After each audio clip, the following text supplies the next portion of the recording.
Buka jadi di laut mereka untuk lewat.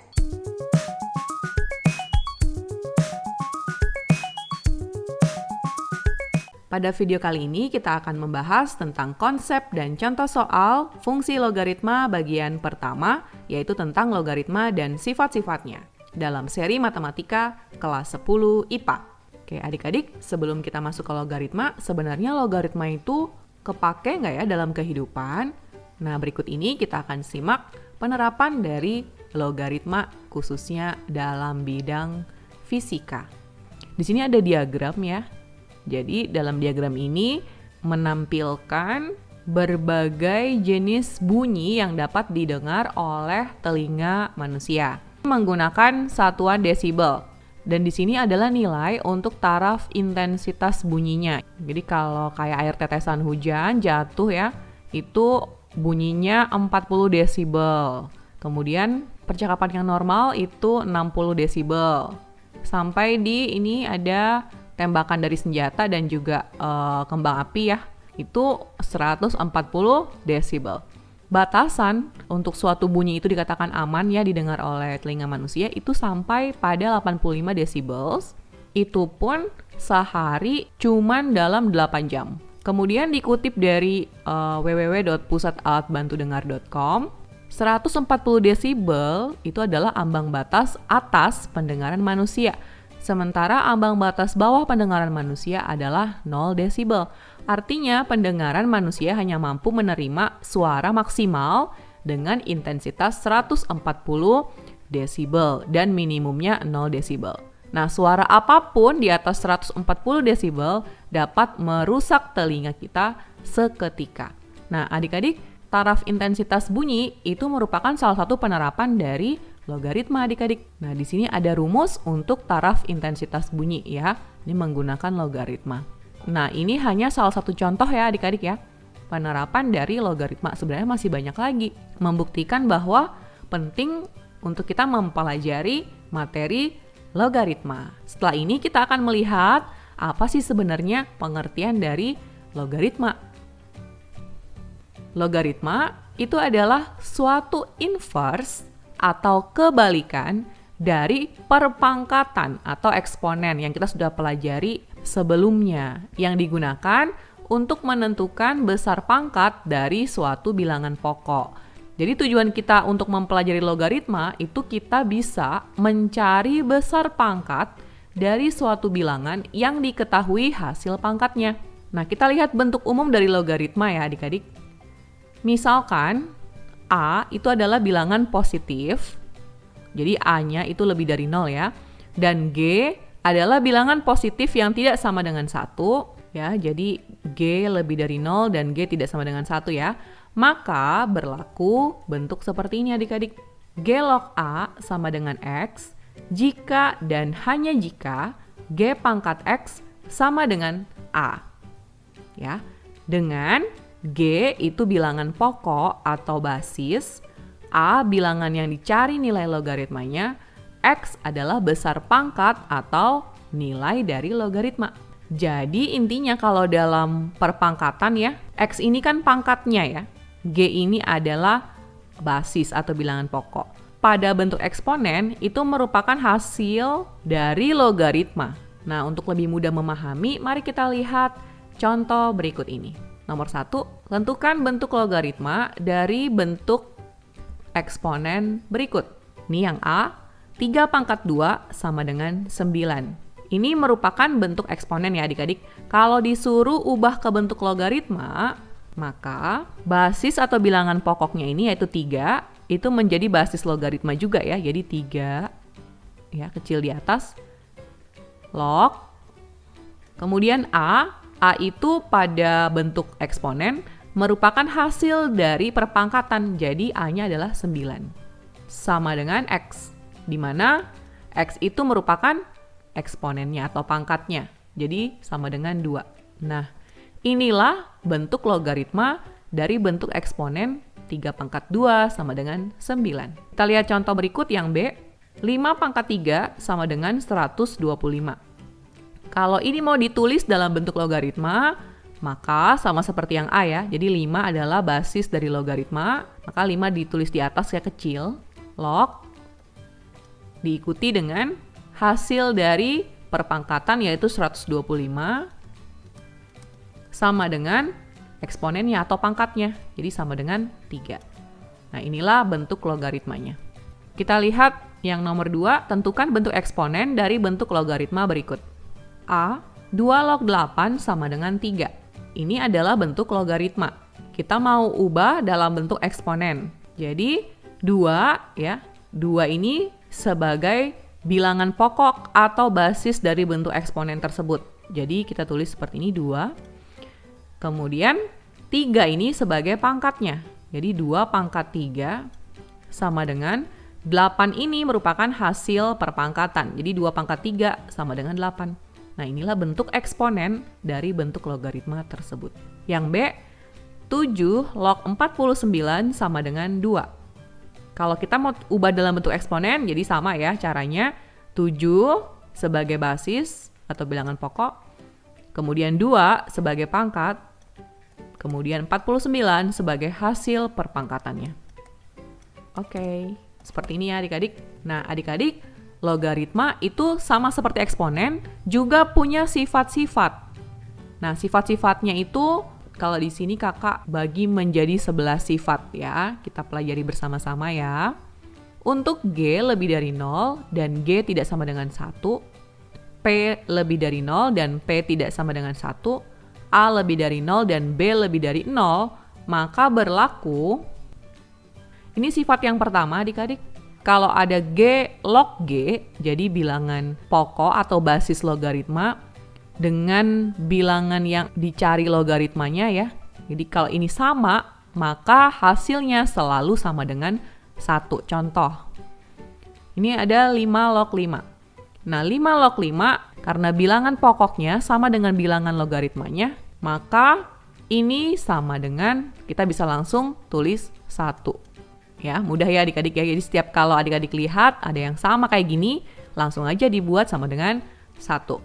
Sifat berikutnya, kalau ada G log 1, jadi bilangan pokoknya G, kemudian bilangan yang di logaritma itu adalah 1, maka hasilnya itu selalu sama dengan 0. G-nya itu apapun ya, tapi G-nya harus lebih dari 0 dan tidak boleh sama dengan 1. Contoh, ini ada 3 log 1, itu hasilnya adalah 0. Seperti itu adik-adik ya. Kita lihat sifat berikut, sifat ketiga. G log A pangkat N. Kalau ada G log A pangkat N, N ini bebas ya, bilangan real, bisa bentuk akar, bisa bentuk pecahan, bisa bilangan bulat ya, bisa bilangan negatif. Maka bentuk logaritma yang seperti ini itu sama dengan N dikali G log A. Jadi pangkatnya bisa keluar dari bentuk logaritma, dikalikan dengan G log A. Contoh ya, 3 log 243. 3 log 243 itu dapat kita ubah menjadi 3 log 3 pangkat ya. Kalau kita mau cari, kita bisa bikin kayak gini, kita bisa bikin pohon faktor. Ya, 243 dibagi 3, 81. Dibagi 3, 27. Dibagi 3, 9. Dibagi 3, 3. Ini ya. Jadi 243 adalah 3 pangkat 5. Nah, berdasarkan sifat logaritma yang ketiga, maka 5 ini dapat dikeluarkan dari bentuk logaritmanya. Jadi, kita taruh di depan ya. 5 dikali dengan 3 log 3. Nah, berhubung 3 log 3 itu memenuhi sifat yang pertama, basis dengan bilangan yang mau dicari logaritmanya, sama ini, maka nilainya adalah 1. Jadi 5 dikali 3 log 3 menjadi 1. 5 dikali 1 hasilnya adalah 5. Nah, ini dia jawabannya adik-adik. Nah, sekarang kita lihat sifat keempat, G pangkat N log A pangkat M. Nah, jadi di sini basisnya itu berpangkat ya. Pangkatnya di sini N. Kemudian bilangan yang dicari logaritmanya yaitu A, itu juga berpangkat, yaitu M. Maka bentuk yang seperti ini dapat diubah menjadi sama dengan M per N dikali G log A. pangkat yang dalam logaritmanya dulu, dibagi dengan pangkat bilangan pokoknya. Tidak boleh terbalik ya adik-adik, tidak boleh n per m.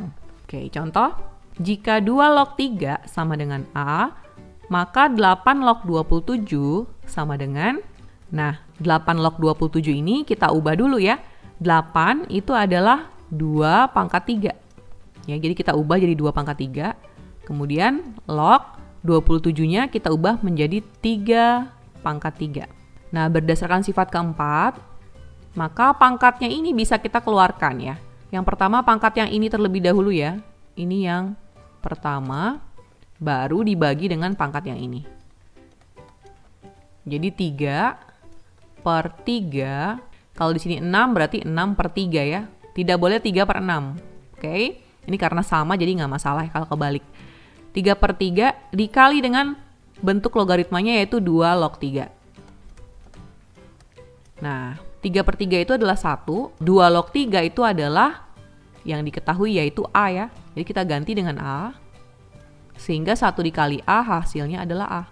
Jadi 8 log 27 itu sama dengan A, jika 2 log 3 sama dengan A. Kita lihat sifat berikutnya ya. G log A kali B.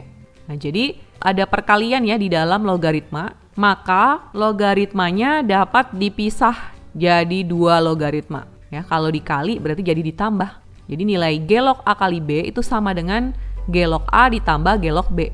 Kita lihat contoh ya. Di sini 3 log X kuadrat Y. X kuadrat dikali Y itu berarti X kuadrat dikali Y. Sehingga di sini kita bisa menggunakan sifat kelima. Jadi kita pisah logaritmanya.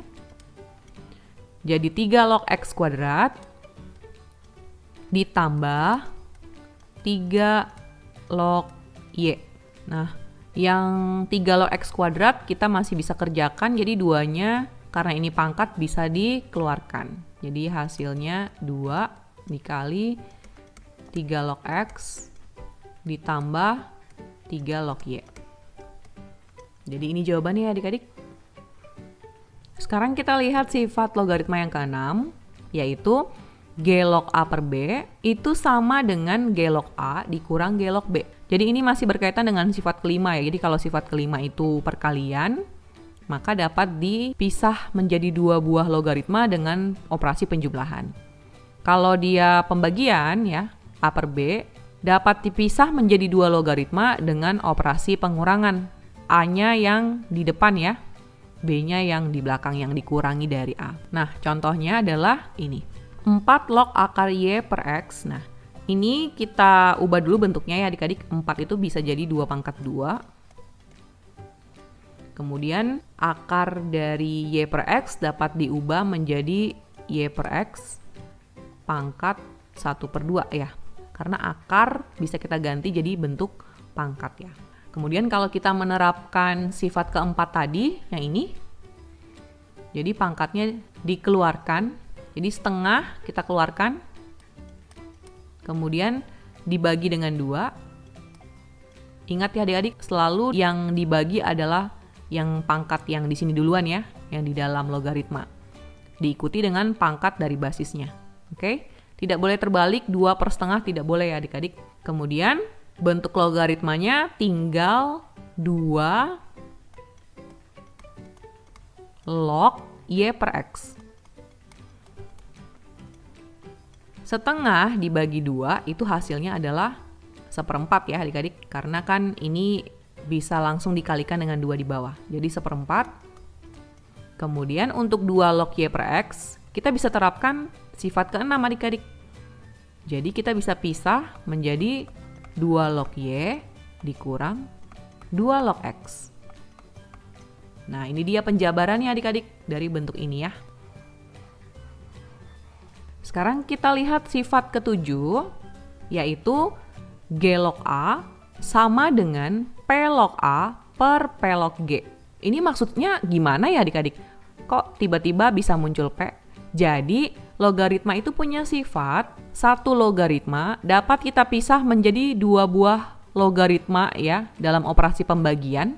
Dengan basisnya kita bisa tentukan sendiri, tapi dengan syarat P itu harus lebih dari 0. Dan tidak boleh 1. Jadi misalnya kayak 2 log 3 ya. Nah 2 log 3 ini dapat kita ubah-ubah ya berdasarkan sifat nomor 7 ini menjadi log 3. Jadi ini duluan ya yang di atas, log 3 per log 2. Jadi harus P itu berarti maksudnya basisnya itu harus sama ya. Jadi kalau kita mau ganti jadi 3 log 3, maka ini juga 3. Atau kita bisa ubah juga, kalau misalkan basisnya kita mau ubah dalam 2, jadi 2 log 3 per 2 log 2. Atau kalau kita mau ubah dengan angka lain ya, selain 3 dan 2 bisa juga misalkan kita mau pilih basisnya basis 5.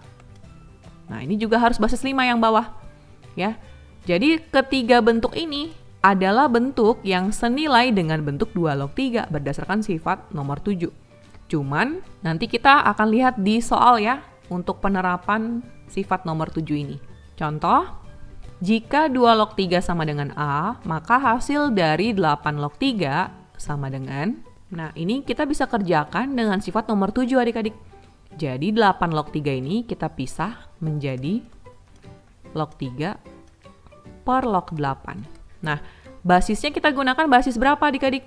Basis yang kita gunakan, kita lihat di yang diketahui. Di sini basisnya basis 2 ya. 2 log 3. Jadi ini pun kita ganti dengan basis 2. Ya, jadi untuk memilih P-nya di sini biasanya bergantung dari soal. Jadi nggak sembarangan kita tentukan ya P-nya. Nah, sekarang ini kita lanjutkan ya. 2 log 3. 2 log 3 itu adalah A. Jadi kita ganti dengan A per... Untuk 2 log 8 kita dapat kerjakan dengan sifat yang sebelum-sebelumnya. Jadi 2 log 8 dapat kita ubah dulu menjadi 2 log 2 pangkat 3 ya. Kemudian 2 log 2 pangkat 3 ini 3-nya dapat dikeluarkan ke depan ya. Menjadi A per 3 kali 2 log 2. Nah seperti ini kan ya. Sementara 2 log 2 nilainya adalah 1. Jadi hasilnya adalah A per 3. Atau bisa juga sepertiga A. Itulah nilai dari 8 log 3. Nah, sekarang kita lihat sifat berikutnya, sifat ke-8. Di sini G log A juga ya. G log A itu nilainya sama dengan 1 per A log G. Bentuk G log A ini dapat dibalik jadi A log G, tapi harus menjadi bentuk 1 per A log G ya adik-adik. Contohnya, jika 2 log 3 sama dengan A, maka hasil dari 3 log 2 sama dengan... Nah, 3 log 2 merupakan kebalikan dari 2 log 3 kan ya? Maka 3 log 2 dapat kita tulis menjadi 1 per 2 log 3. 2 log 3 adalah A, jadi jawabannya adalah 1 per A. Itulah nilai dari 3 log 2. Kita lihat sifat yang ke-9. G log A dikali A log B sama dengan G log B. Biasanya sifat ini disebut dengan sifat chain rule atau aturan rantai pada logaritma. Kenapa sih disebut chain rule atau aturan rantai? Karena adik-adik lihat ini. Ini A ya, ini juga A. Jadi, jika ada dua buah logaritma yang saling dikalikan dengan karakteristik seperti ini, maka bentuk ini dapat disederhanakan menjadi G log B. Jadi cuma ambil ujung-ujungnya aja adik-adik. Ya, G log B. Ini. Contoh ya, 2 log 5 dikali 5 log 64. Soal ini adik-adik bisa kita sederhanakan dengan sifat chain rule. Kenapa? Karena ada yang sama ini adik-adik. Ini ya, ini sama-sama 5 ya. Dan ini dikalikan. Maka berdasarkan sifat logaritma yang ke-9 ini, kita dapat sederhanakan bentuknya menjadi 2 log 64. Jadi cuma ambil depan sama belakangnya. Nah, 2 log 64 itu adalah 2 pangkat 6. Berdasarkan sifat logaritma, 6 ini dapat dikeluarkan, ya, jadi 6 dikali 2 log 2. 2 log 2 adalah 1 ya, berdasarkan sifat yang pertama. Maka ini sama dengan 6 dikali 1, alias 6. Inilah jawabannya adik-adik. Kita simak sifat yang berikutnya ya, yaitu sifat ke-10. Di sini bentuk logaritmanya terdapat pada pangkat dari sebuah konstanta ya. Jadi G pangkat G log A. Nah, kalau G di sini ya, bilangan pokoknya sama dengan bilangan pokok logaritmanya, maka ini senilai dengan A. Jadi langsung ambil nilai ini ya adik-adik sebagai jawabannya. Contoh, Sederhanakan bentuk 2 pangkat 2 log 5. Nah, ini kan sama ya adik-adik. Maka kita bisa menggunakan sifat ke-10. Jadi 2 pangkat 2 log 5 dapat kita buat menjadi sama dengan 5. Ini seakan-akan dicoret ya. Jadi jawabannya 5. Nah, sekarang kita lihat sifat yang ke-11, yaitu G pangkat M pangkat G pangkat N log A. Ini masih berkaitan dengan sifat ke-10, di mana bilangan pokok pada bentuk pangkat itu sama dengan bilangan pokok atau basis dari logaritma yang menjadi pangkatnya.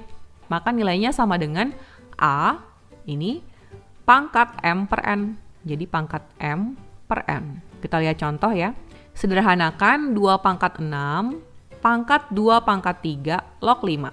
Ini saya buat di sini ya, 2 pangkat 6 pangkat 2 pangkat 3 log 5. Jadi bentuk logaritmanya merupakan bentuk pangkat dari 2 pangkat 6. Nah, adik-adik di sini bilangan pokok keduanya itu sama ya, sama-sama 2. Maka kita bisa langsung jawab dengan menggunakan sifat logaritma ke-11 ya. Jadi langsung ambil A-nya. Di sini A-nya adalah 5. Lalu kita pangkatkan dengan M per N ya. M itu pangkat dari bilangan pokoknya. Jadi 6 per 3. Sama dengan 5 pangkat 6 per 3 itu 2. Jadi hasilnya adalah 25. Oke. Nah, adik-adik sampai di sini konsep dasar tentang logaritma. Nah, bagi adik-adik yang membutuhkan contoh-contoh soal yang lebih banyak untuk materi logaritma ini, adik-adik bisa simak di video pembahasan dan latihan soal tentang logaritma. Dan jika channel ini bermanfaat buat kalian, silahkan di-subscribe ya. Terima kasih sudah menyaksikan video ini. Salam Warung Matematika, matematika untuk semua.